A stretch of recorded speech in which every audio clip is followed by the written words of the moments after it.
Hello, everyone. I'm Melissa with Gilda's Club Grand Rapids. It's good to see you and be together again.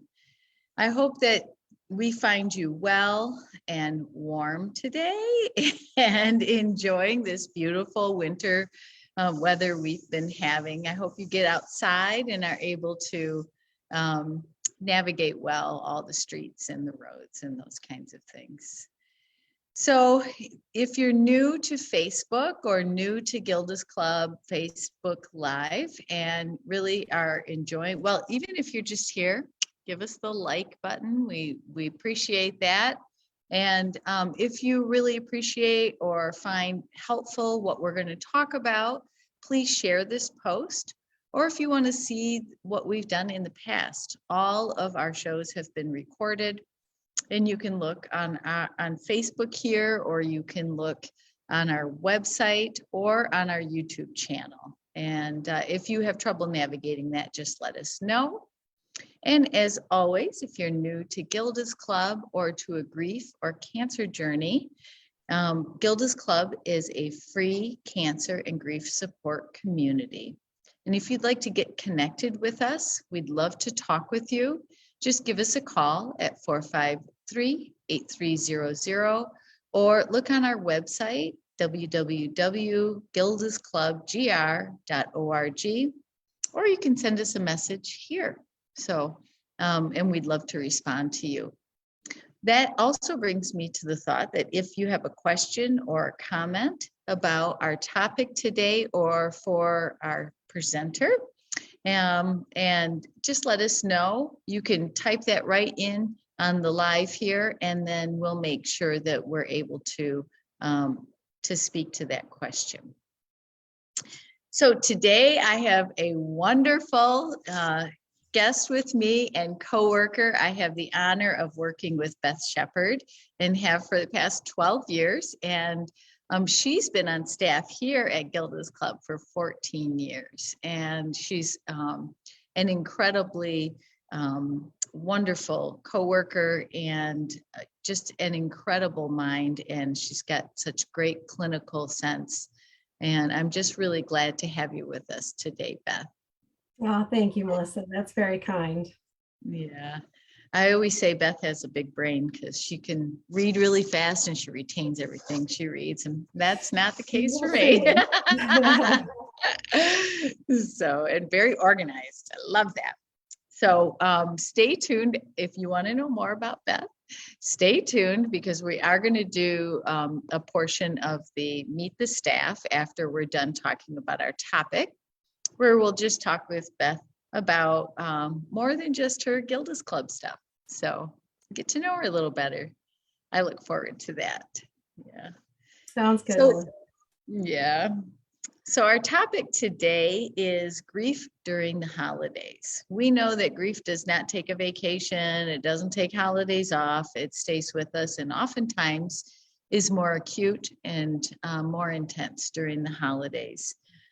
We might feel kind of out of step with others who are celebrating and have a hard time just sort of feeling the joy of the season. So we want to talk about that today and about ways to help yourself, or maybe it's ways to help someone you might be interacting with that you know is on a grief journey.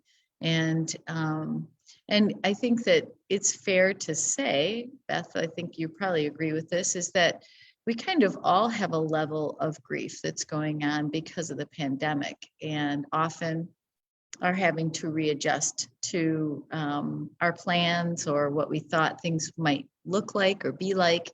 And so honoring that in ourselves also. So Beth, tell me, why do you think it's important to talk about this topic? Oh, Melissa, thank you so much for asking about that, especially during this time of year when people are feeling joyful or happy and they have fun activities planned or family get-togethers. If we have grief going on in our life, or if things are different than we were expecting, if someone has died, if something significant has changed in our life, that brings grief. And we can feel, as you mentioned before, very out of step with all the other people who seem to be in a happy and joyful and festive mood. And we are just not in that place at all. And we don't know really how to be with our grief during this time when it's in such contrast to people who are feeling joyful and happy about what's going on, when we may not be feeling joyful or happy at all. We might be feeling very numb or just a lot of emotions. And we honestly just don't know how to get through this season with all those different emotions and thoughts going on. Yeah. And so it's a really important thing to talk about. Yeah. And so what can we do that would make this holiday easier, or not easier, but more tolerable, more honoring of ourselves? Yes, there are some things that we can do that will help. Nothing, of course, is going to take away that feeling of grief that we have, but there are some ways that we can help ourselves. I think the first thing I want to talk about is how important it is not to avoid our grief or pretend it's not there, but rather to include our grief. And by that, I mean, we need to acknowledge that it really is happening. Things will be different this year because that person is not with us, or because this thing that we had hoped for is not going to be happening this year. Just acknowledging that with that person's not being with us, it's not only their presence that we're missing, but it's also how they helped make the holiday special to us. It might be the gifts that we bought for them. It might be the things that we did together. It might be how we used to make the holiday together for other people in our family or our friend group. So we're missing not only them, but also the role that they played in all of this holiday celebration. Plus, we are in a process now of learning how to live life, how to observe holidays without that person there. We've never done that before, and we're in a time of adjustment. So being able to recognize this is really happening, these changes have occurred, that person is not here, that's really where we begin our preparation for getting through the holidays. And I'll say next to that is, once we've acknowledged that to ourselves, making some kind of a plan for how we get through the holidays is really important, because it is so much more powerful and so much more in control feeling to have a plan. And we can decide not to do the plan. It's okay to change our minds. But once we make a plan that gives us an idea of how we're going to navigate through this, and then we have so much more control of what might be happening than if we just wait and see what happens. Because if we wait and see what happens, chances are we're going to be feeling very, very anxious, wondering what's going to happen. And also, it's just never a good feeling to be anticipating something and not knowing what it's going to be like. I'm just going to interject here. It makes me think about that you can make plans, like talk to friends or family and say, okay, this is what I'm thinking I would like to do, but it may change in the moment. And so you're opening this line of communication so that you're not just necessarily thinking really about myself, about waiting for someone to call me at home or waiting for someone to acknowledge that I'm taking that control and acknowledging it myself. And then I'm setting up connection even on that day. Like, let's talk that day and I'll tell you how I feel, or or going somewhere and doing something. And maybe you don't have to stay the whole time. Maybe you can stay, but communicating ahead of time with wherever you're going, whatever you're going to do, that you're going to really check in with yourself. And so it might be kind of fluid, but that way you have this connection, and you feel a part of instead of separate from. which grief can also often feel like. And so it allows for a little bit of fluidity and space. And yeah, that's a great idea that you had about just being open to the plans. Yes, and Melissa, I think you must have read my mind, because I was thinking about what we sometimes refer to as the 3 C's of coping with the holiday. The first C is to choose. List your different options of ways that you can navigate through this time, or do those special or meaningful things that you want to, or that people are asking you to. Kind of list your options and then choose what you want to do. The second C is to communicate, that very thing that you were talking about. You need to talk with the people that this is going to affect. And so they can have a chance to understand where you're coming from. You have a chance to hear what's important for them. And the third C is compromise. You might realize in this process of communication that you have very different ideas about how to honor this person, or how to get together, and what would be helpful or meaningful to you. So being willing to communicate together and come up with an option that's going to work for both of you is really important. I love that idea of saying, well, maybe I'll decide in the morning how long I can stay. Maybe I'll drive over separate. I won't drive with another family member. So if I need to leave sooner, then I can without messing up their plans. So those 3 C's again were choose, communicate, and compromise. Oh, I love that. And so easy to remember. And I will invite that if you do want a hand, we do have a wonderful handout with this. And so if you want more information, please let us know, and we'd love to share that with you. So yeah, absolutely. I love that. And just the permission to, and I was thinking too, is that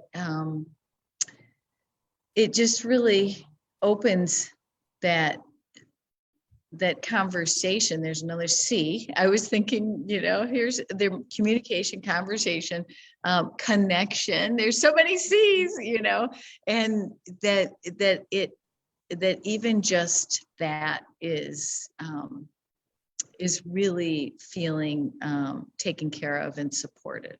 Yeah. Mm-hmm. Yeah. So that's awesome.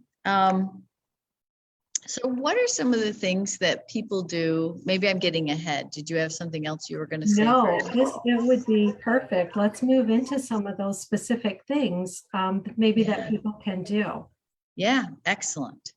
So we talked about listing kind of those options of things that you can do during this holiday season that would be both honoring to your grief and meaningful as you remember that person who died. So if you choose to celebrate, and honestly, some people choose not to celebrate. I'm remembering maybe 4 years ago where I had 2 women that decided to do very different things.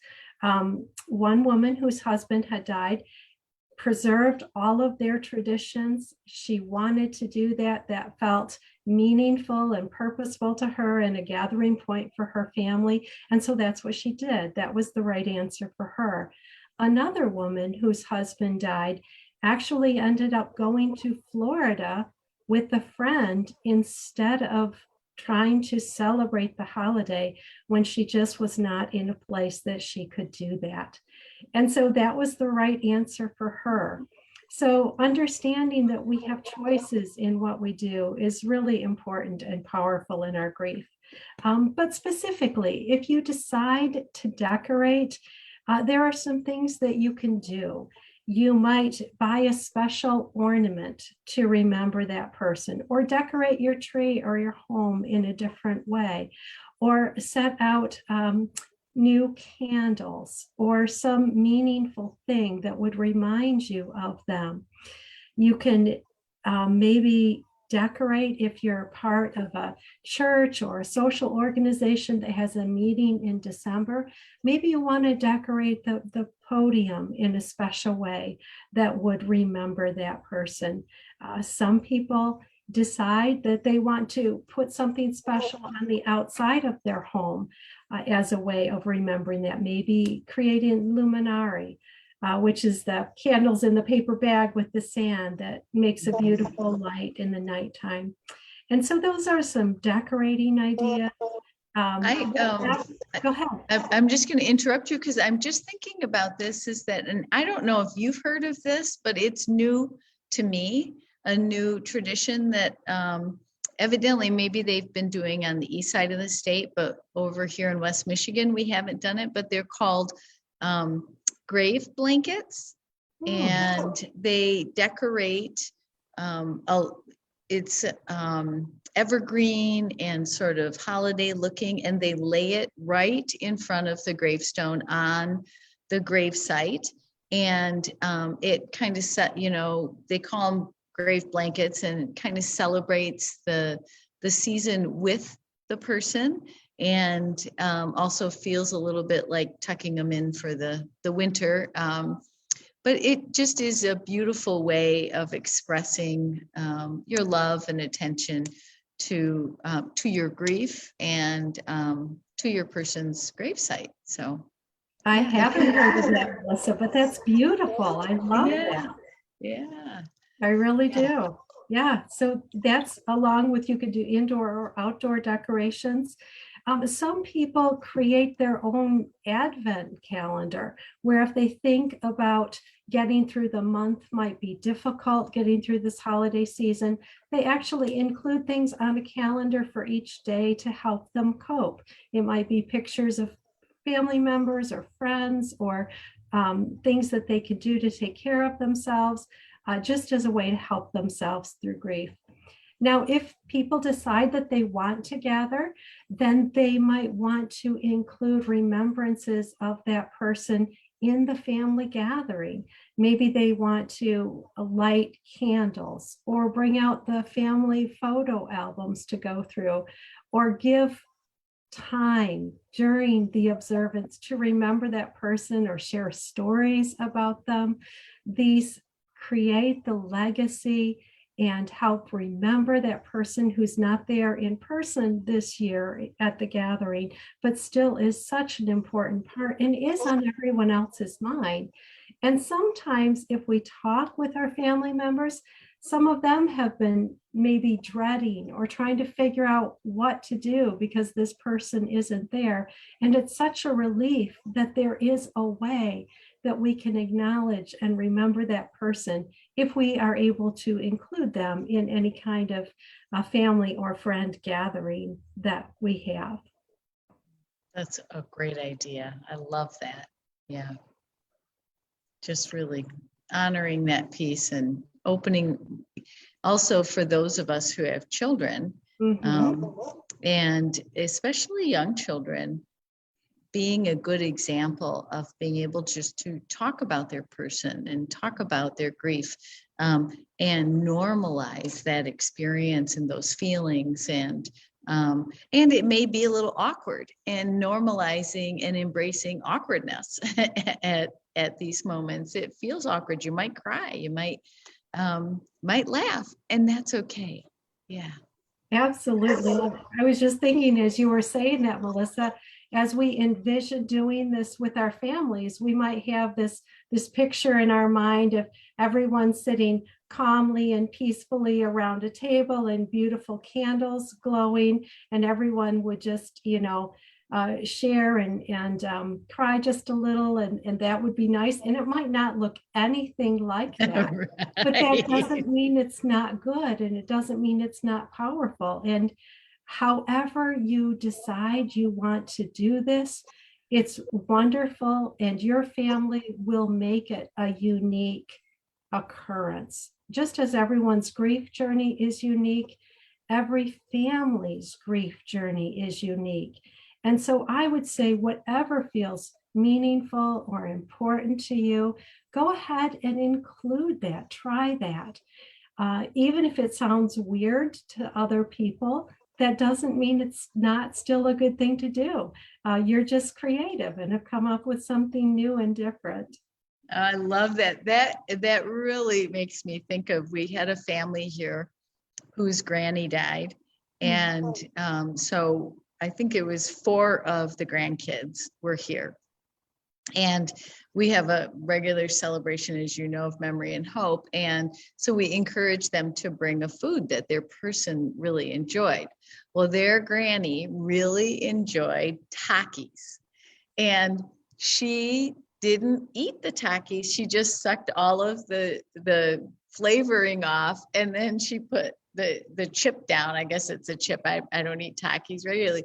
And it seemed really weird to them, but that's what they did because it was honoring their granny. Right.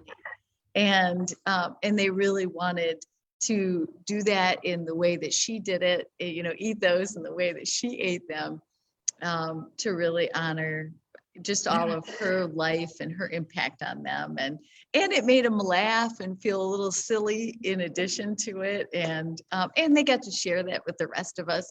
It just was really a beautiful experience in that way. And we really enjoyed it. So, yeah. Oh, I'm glad that you shared that. I wasn't there that night, but it sounds like I really missed something great. So another more traditional way that people might want to honor or remember that person is actually to give a gift or a donation in honor of them to that person's favorite charity or something that felt meaningful or they felt strongly about. Knowing that you're able to connect with something that was important to them is a really special way of honoring and remembering them. Oh, that's a neat way. And I'll just share really quickly. We did that when my father died 7 years ago. And we picked giving to Sleeping Bear National Parks because he loved it and he introduced us to the lakeshore.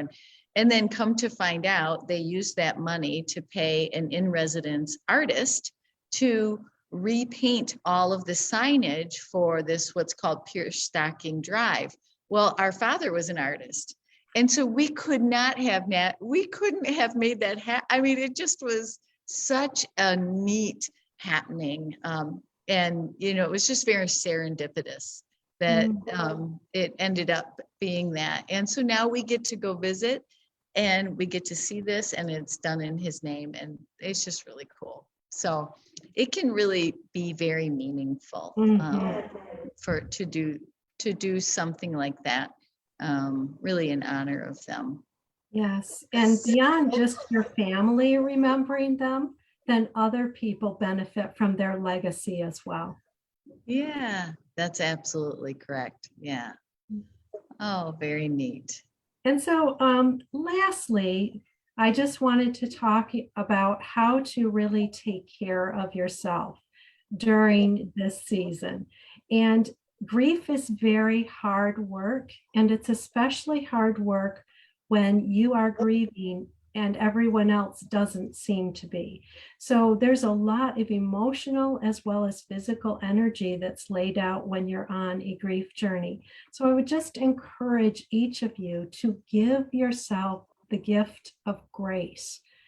Please don't expect from yourself the things that you normally could during your normal everyday life, because quite honestly, this is not a normal everyday time in your life. Grief is hard. Grief takes a lot out of you.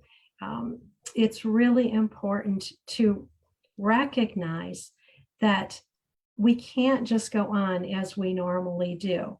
We can try, but if we do, we're going to end up really even more stressed out and exhausted and overwhelmed than we're already feeling.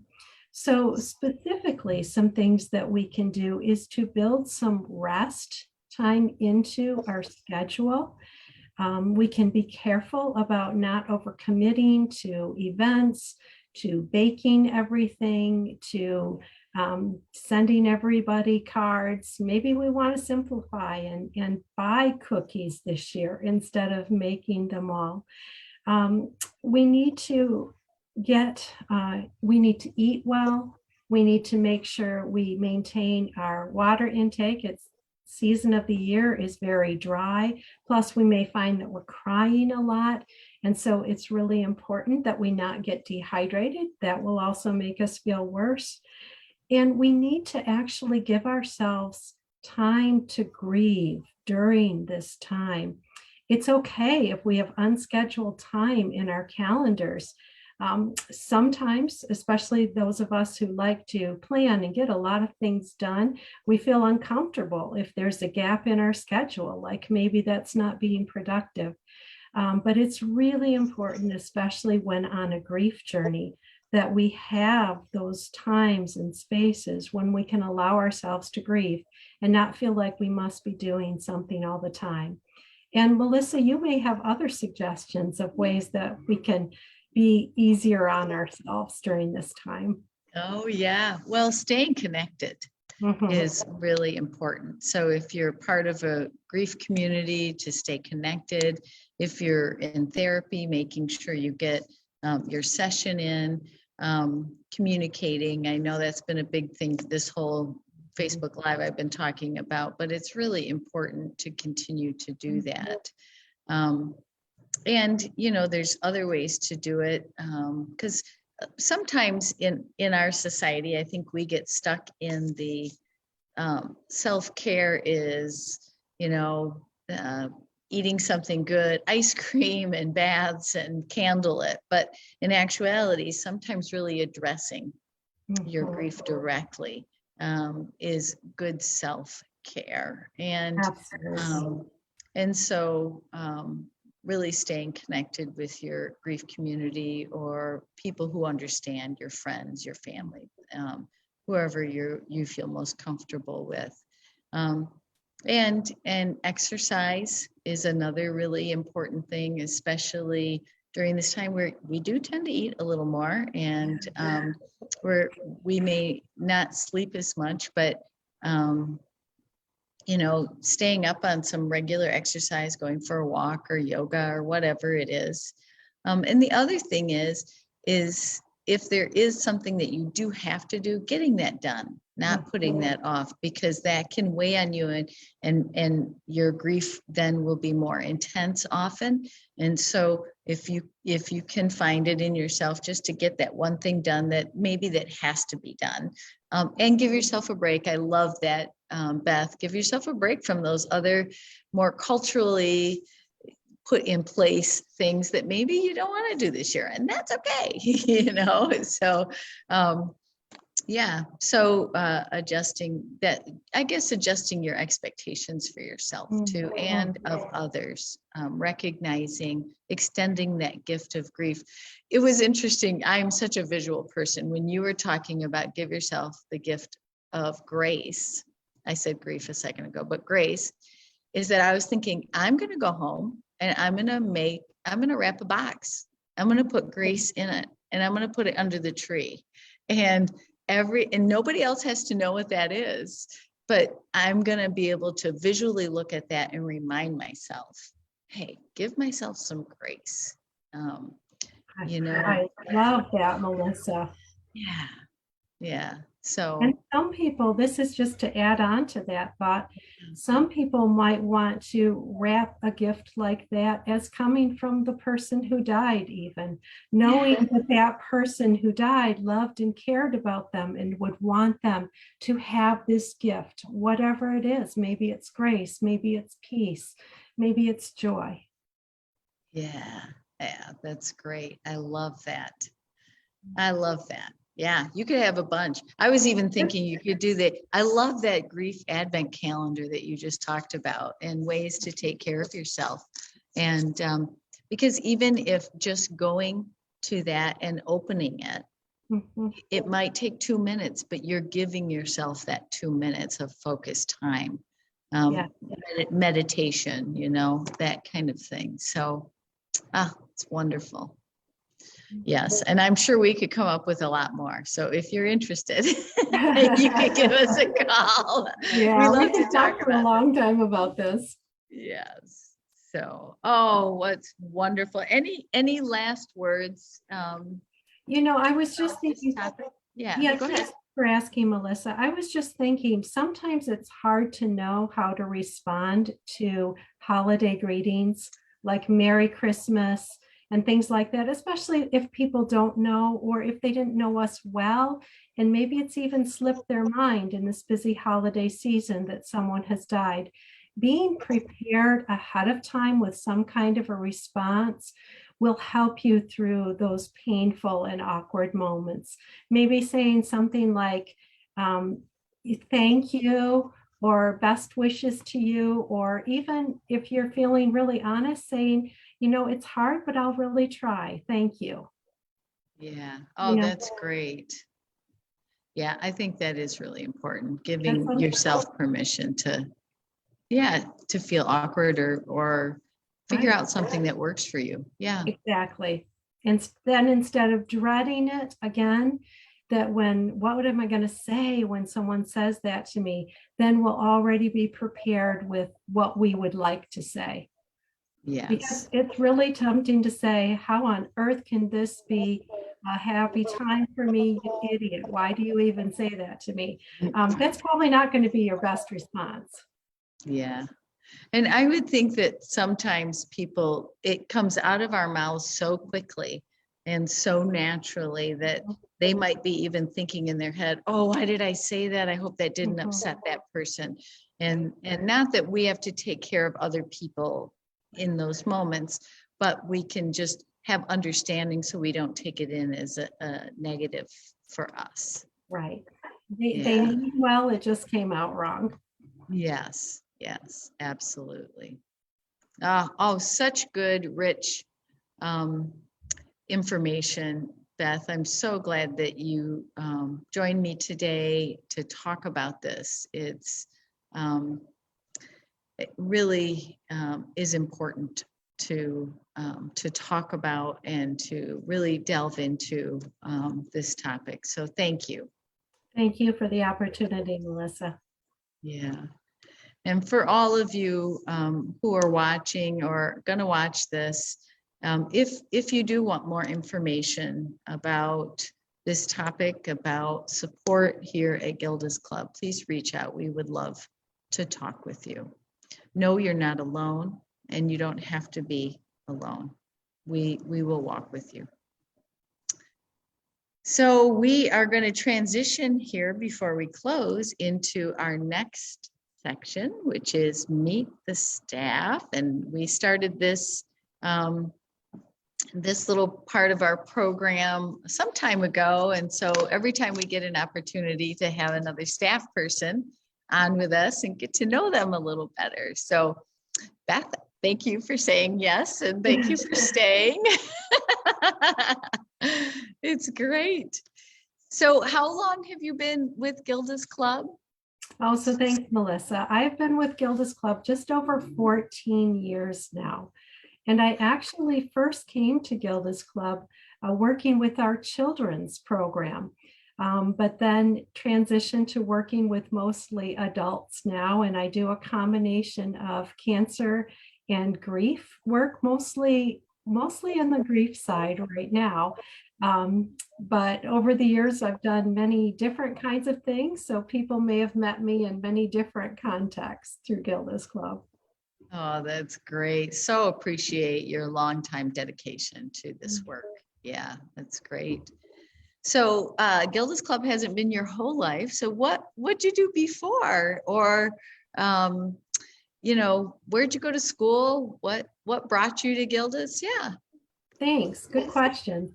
No, I actually had started years and years ago, a long time. I won't give dates because beginning to realize how many years have passed.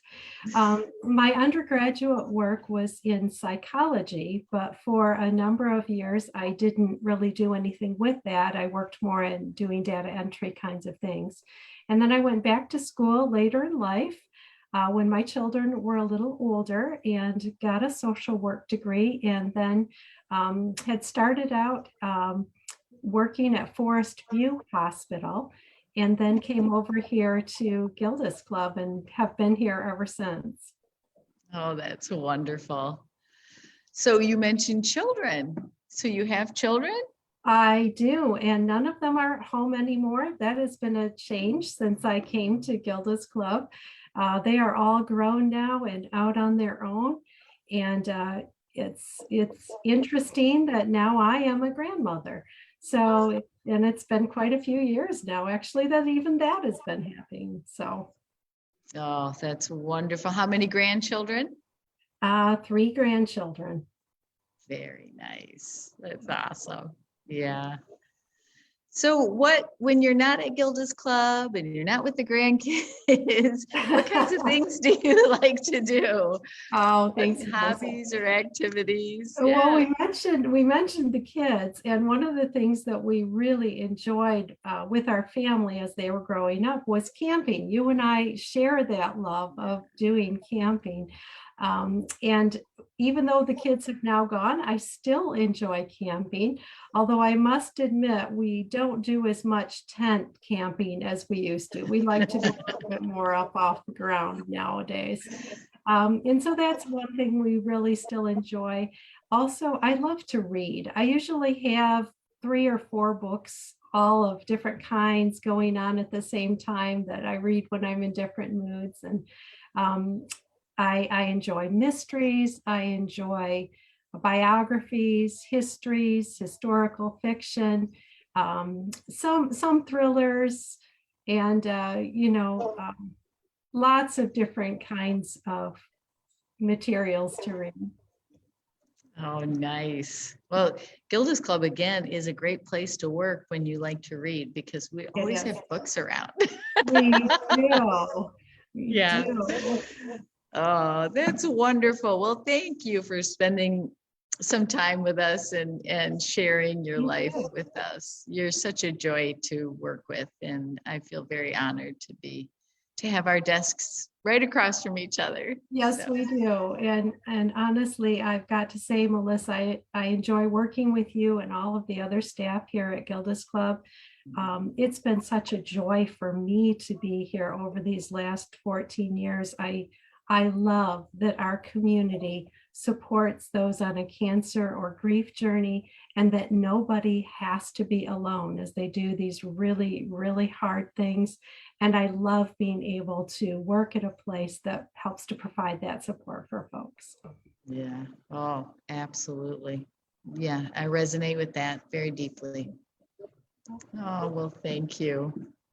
Well, and thank you again for sharing all of your wisdom and knowledge about grief in the holidays. Very, very important. And so appreciate you spending some time with us and preparing that to be here and share with us. So, Well, thank you. I think we agree. It is a very important thing. yeah, absolutely.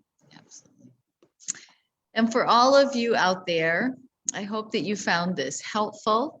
And again, if you would like more information, either about our cancer or grief support community, it's 100% free of charge, no charge to you or your insurance. We would love to connect with you. Just give us a call at 453-8300 or look on our website, gildasclubgr.org. We have both a virtual and in-person programs going right now, and some of them are hybrid, so they're happening at the same time, online and in person. And if you have been a member at Gilda's Club and you'd like to come back into groups, you haven't been here during the pandemic, we would love to get you connected with your group. Just look on our website. Our calendar it's very well laid out about how you can do that, or just give us a call or email us. We'd like to chat with you also. We hope that you're having a safe and warm holiday, and that you're taking good care of yourself as you navigate these next couple of weeks. So also just reminds me, the next couple of weeks, the last 2 weeks of December, we have our regular sort of fluid schedule. And so make sure that you specifically look at the day and the time about when groups are offered and what days, because some days have switched because of when the holiday lands. So be real intentional about looking at that. Or again, I say this 100 times, but give us a call. We'd like to talk with you and we'll help you navigate that. So that's all we have today. And next week on this very show, we have an exciting guest that only comes once a year down from the North Pole. I'm not going to say who he is, but so tune in because, right, tune in. We'd love to talk with you about that. I'd love to have you with us with that one. And yeah, other than that, we'll see you next week. Take care, everyone. Thanks again, Beth. Bye-bye.